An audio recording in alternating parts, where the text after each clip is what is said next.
Oui ou non, est-ce que la République islamique d'Iran préparait une bombe atomique? Je ne peux pas l'affirmer.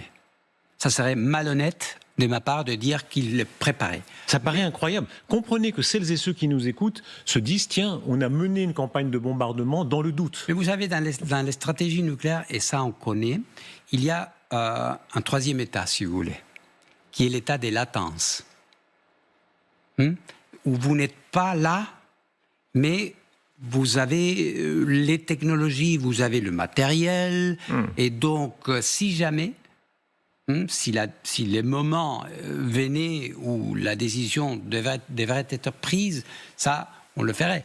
Et l'Iran disait, et il faut être honnête, disait la bombe est contraire et contradictoire. Il y avait la fatwa.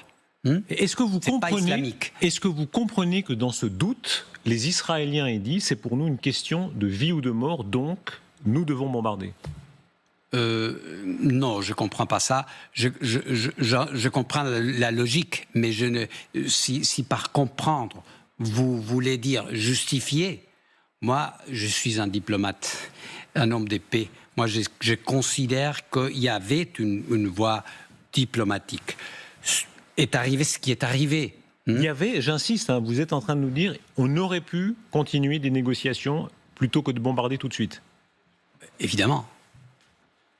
À mon avis, comme directeur général, je ne pourrais jamais dire que la solution était une solution militaire. Et je ne critique pas, c'est pas ma position de le faire. Ma position est de dire, je suis là, j'ai un instrument de vérification. Avec un instrument de vérification robuste, je peux garantir que l'Iran n'aura pas l'armement nucléaire. Mais jusqu'au jour du déclenchement des activités militaires, l'Iran, et je le disais ouvertement, ne coopérait pas de la manière nécessaire.